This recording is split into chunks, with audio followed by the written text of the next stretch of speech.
Assalamualaikum, my name is Nurul Faraina binti Mustafa Sharifuddin, metric number AA201123. In this video, my friend and I present about law form casting. The objective is student will understand the multi-mental method using scratchable furnace, then learn the overall technique in law form casting process to decide the best configuration for the polystyrene pattern. Last but not least, students also can apply the overall technique in law form casting process. My name is Muhammad Haziq bin Zainuddin, and I will continue with this report introduction. So what is loose form? Loose form is one of the techniques that can be used in casting other than sand casting and plaster casting. This type of casting is different among the others, which foam is used as the mold, then it will evaporate once the molten metal is poured into the mold. This process is the most suitable to create complex metal pieces compared to the other process. There are a lot of advantages when using loose form casting. One of the example is it can reduce cost and save more time to create a part. Also, there is no machining is needed, and it can produce an incredibly complex shapes with nice surface finish. Assalamualaikum warahmatullahi wabarakatuh. My name is Muhammad Zikria Imam Samsudin. Now I will continue with equipment. What we use for making loose form casting is, first, we should have flask, polystyrene foam, knife, double-sided tape, glove and silica sand.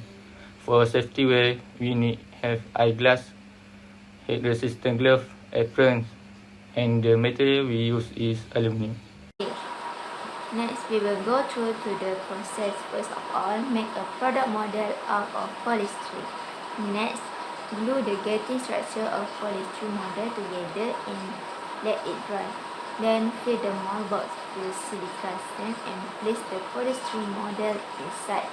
By using the screw, put the motor metal into the mold.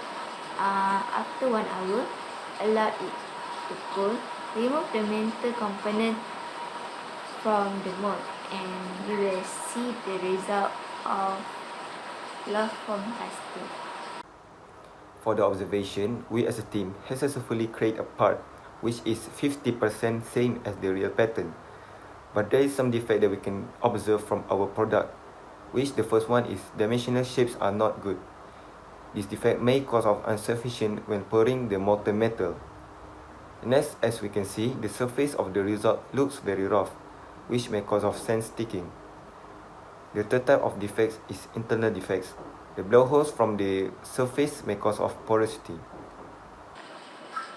Okay, for discussion part, the answer for question 1 is the channel through with molten metal flow to the die cavity are referred to as a gating system. Its main goal is to ensure that the liquid flows smoothly and fully from the ladle to the mold cavity. It is important to have a well-designed gating system in order to achieve perfect casting. Now I will continue with the next discussion. How can green sand replace a silica sand as a mold for loose form casting? Explain it. The answer is, during casting, some of the components of the sand mixture are lost in the thermal casting process. Green sand can be reused after adjusting its composition to replenish the lost moisture and additive. The pattern itself can be reused indefinitely to produce new sand molds. In addition, green sand lower production costs since the materials are simple and its price are lower comparatively. The production costs of the green sand casting are lower. Therefore, the green sand casting are cheaper than silica sand casting. Lastly, green sand is simple production process. The production process of green sand casting is very simple comparatively, so easily handled. The materials are simple and easily available. For the third discussion, 5 defects that we could find from our casting product. So from our observation, the shapes of the product are not good. So it may occur because of pouring metal defects. So the defects can be caused by poor gating system, in which the system allows the metal to cool off too much before it gets into the mold.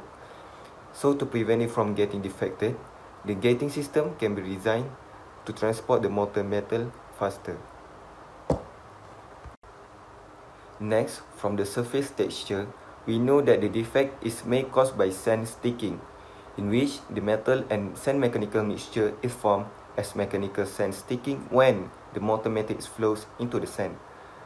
This defect may cause of coating crack, sand filling, and tightness is not enough.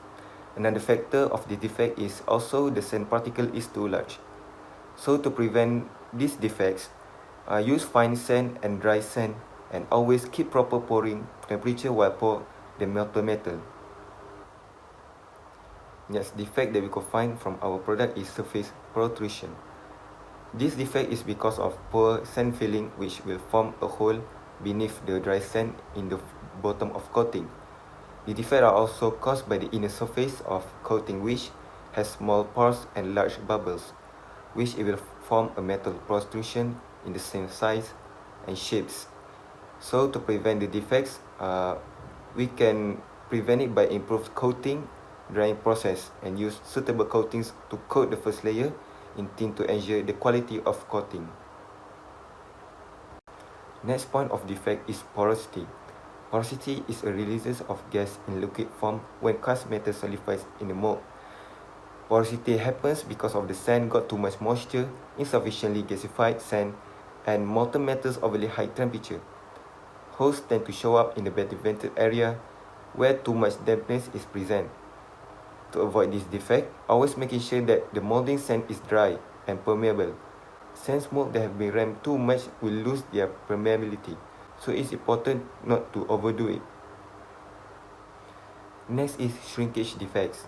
These defects happens when the metal shrinks unevenly, causing the shapes of the final product distorted or create interior holes.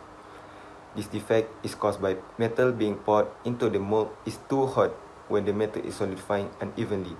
Shrinkage defects show up when the liquid metal in the mold is not all the same temperature. So to prevent shrinkage defects, use a runner and a gate system with a riser to supply the molten metal and ensuring a continuous liquid metal into the molds. What we can conclude from the loose form casting is a casting process in which polystyrene pellets and molten metal is injected into a mold cavity. The molten metal causes the pellet to evaporate. Once evaporate, the hardened pellet form a casting that can be ejected from the mold cavity. Loose form casting is relatively easy to perform, offer high dimensional accuracy, and is protected against flash. However, the castings are usually weak and cost more to produce than those of other processes. That's all for my group. Thank you.